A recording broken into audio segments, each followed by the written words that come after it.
Meu nome é Blanche Torres. Eu sou nascida em São Paulo, mas me criei em Dourados. Sou filha de um pai poeta e de uma mãe que o sonho dela na infância era ser bailarina. Então eu sou uma bailatiza, uma mistura de balé, de dança, com poesia do meu pai e da minha mãe, esses dois DNAs que se encontraram. O meu pai era Alvimar Torres, ele foi um poeta também na época dele, com livros lançados, e ele conheceu minha mãe aqui em Dourados. Ele era de Ponta Porã, a família dele, e a minha mãe de Dourados. Então eles se casaram quando ela tinha 17 anos e constituíram família. Eu fui a última filha, a terceira filha do casal, Adilis Torres e Weimar Gonçalves Torres. Eu comecei a fazer balé aos 9 anos de idade. Aos 16 anos eu ganhei uma bolsa de estudos no Balé Estágio, em São Paulo, para estudar dança. Fui morar sozinha aos 16 anos em São Paulo. Lá, então, eu comecei a estudar dança no Balé Estágio, uma das companhias mais importantes do Brasil. Uma companhia que já tem 50 anos de vida no Brasil. E eles me influenciaram muito, até eu querer fazer teatro depois, porque eles tinham uma visão política da dança, a Mari Gidali e o Décio Otero. E eu comecei a fazer teatro logo depois, aos 23 anos também. O que eu lia quando eu era criança? Bom, eu fui muito influenciada. Na minha casa tinha uma biblioteca muito grande, e tinha toda a coleção do José Mauro de Vasconcelos. Então, na infância, eu li todos os livros do José Mauro de Vasconcelos. Um livro que me marcou muito foi o Rosinha Minha Canoa, Meu Pé de Laranja Lima. Então, eu fui muito influenciada pela literatura do José Mauro de Vasconcelos na infância. Minha mãe começou a trabalhar fora muito cedo. Quando meu pai morreu, eu tinha 4 anos, e eu ficava muito tempo sozinha.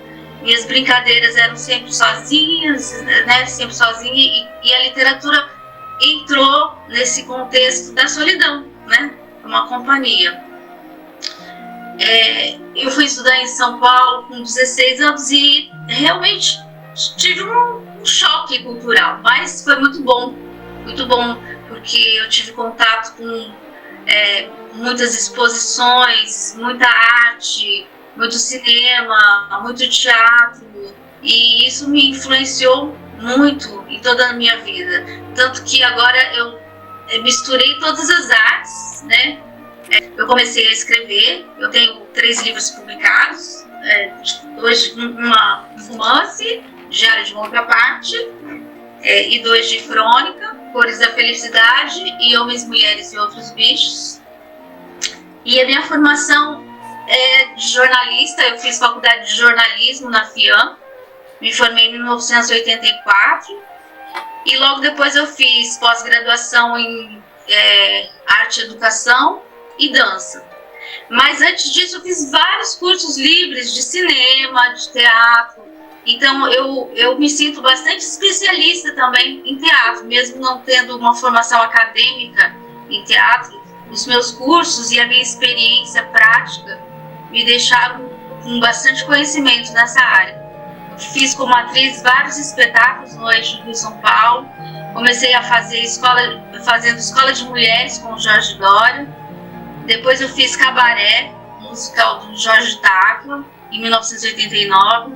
Depois fiz Menomale, do Juca de Oliveira, com a direção da Bibi Ferreira.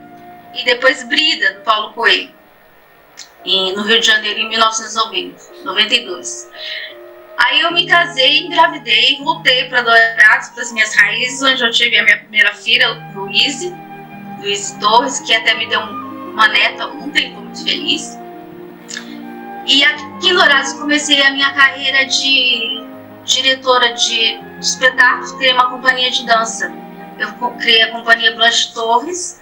Nós fizemos aqui vários espetáculos, desde o ano 2000, eu fiz Tereza, Pensamentos do Corpo, Coreografia MS, Dialeto Manoelês, Espindolinhas, sempre trazendo um link da coisa regional com a dança, da música regional, da poesia regional.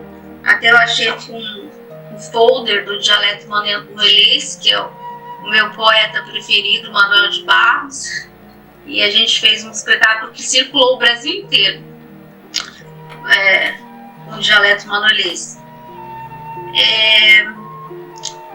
Eu tenho uma participação na formação cultural da cidade, porque eu tenho um estúdio de dança, onde eu dou aula de balé, de street, de jazz, várias modalidades de dança para a comunidade. Inclusive já tive projetos sociais, no momento nós estamos parados de projeto social por causa da pandemia, mas nós temos projetos sociais, a gente dá muitas bolsas de estudo para crianças que não podem pagar. E também tem a influência do jornal Progresso, né? Eu procuro sempre colocar no jornal todos os artistas, divulgar todas as artes, incentivar ao máximo todos os fazeres artísticos da cidade. O jornal tem 72 anos, vai fazer no próximo ano, então é de bastante relevância cultural. Como escritora, eu acho que eu fui bastante influenciada pelas crônicas do Luiz Fernando Veríssimo. Minhas crônicas têm bastante influência dele. Como coreógrafa, eu sou muito influenciada pela coreografia, pela arte cênica da Pina Bausch, do Bob Wilson, pela encenação do Antunes Filho.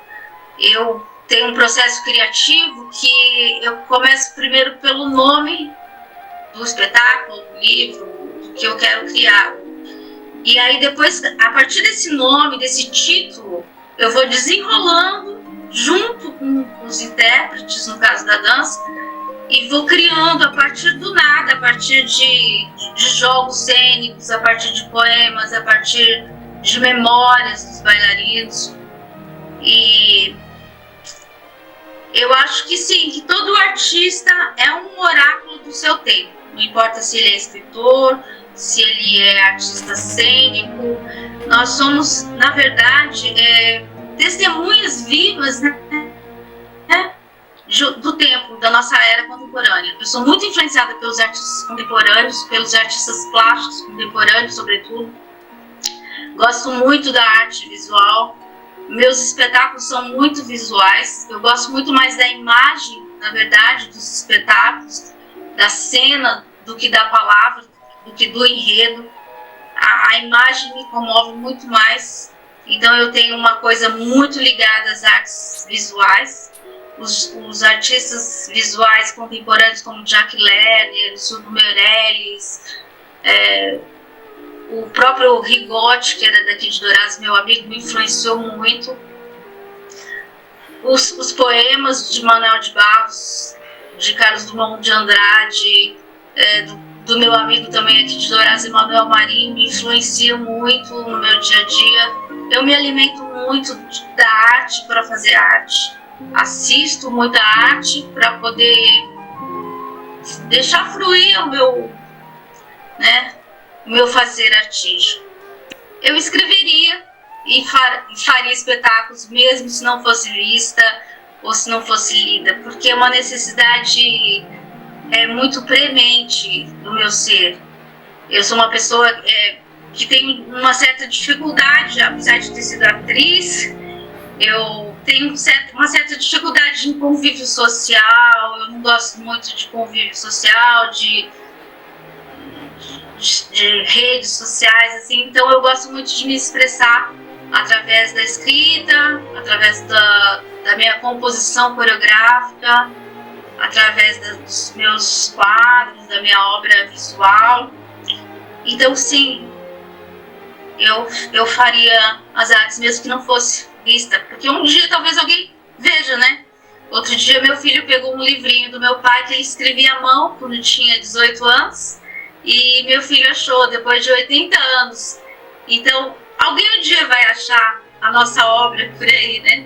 E de certa forma nós vamos poder trocar uma mensagem. Eu acho que todo artista busca deixar as suas pegadas no mundo de alguma forma, a sua marca no mundo, porque isso é de todo ser humano. Nós queremos deixar a nossa presença, a nossa memória.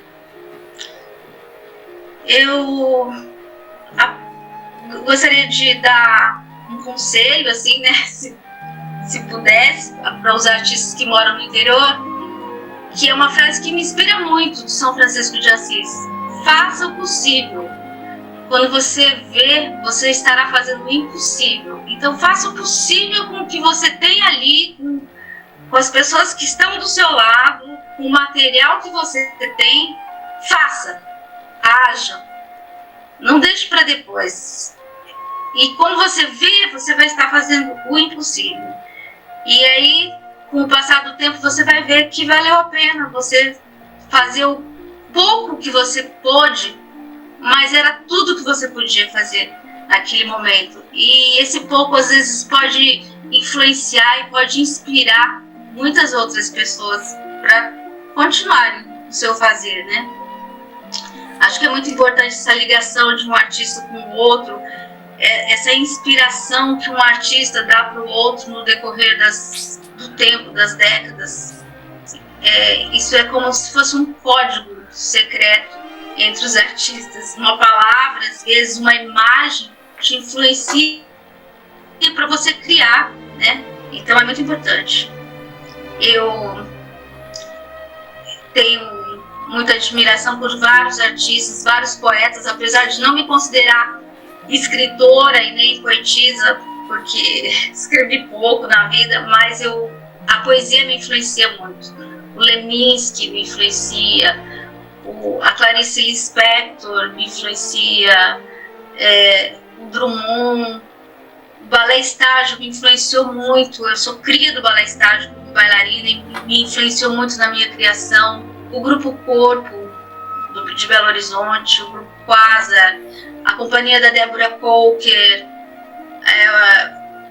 o Bob Wilson, o Antunes Filho, a Pina Bausch, todos esses artistas me influenciam muito. Eu atuei em alguns filmes, esse último que eu atuei no Em Nome da Lei, do Sérgio Rezende, com a personagem Dona Terezinha, que foi uma história que ele se baseou no juiz Odilon de Oliveira, daqui do Mato Grosso do Sul, quando ele fez aquela investigação que culminou em várias prisões. Então foi uma história inspirada na vida do juiz Odilon, que foi estrelada pelo Matheus Solano e pela Paola Oliveira. Eu fiz uma personagem nesse filme, que se passou em Dourados, esse filme. Eu acho que eu diria que é para ela insistir no que a faz sorrir, no que acalenta seu coração, mesmo que isso não te remunere financeiramente. Eu gosto muito do poema do Emanuel Maria, que fala: poesia não compra sapato, mas como viver sem poesia? Eu acho que a gente tem que insistir no que a gente sabe fazer, no que a gente faz bem e no que a gente gosta de fazer. Esse é uma coisa fundamental, esse item, para um artista ser um artista, porque nenhum artista começa ganhando dinheiro. E se você pensar financeiramente, você não é artista, você nunca vai ser artista. Então, eu acho que todo artista tem que ter muito ideal, mais ideal artístico do que financeiro. E eu diria para as pessoas insistirem na sua arte, que um dia dá certo. Fazer o possível dentro do possível, que um dia o impossível acontece, o milagre acontece, né? E você começa a ser remunerado a viver disso, a ser reconhecido por isso. Insistir na sua arte, seja ela qual for.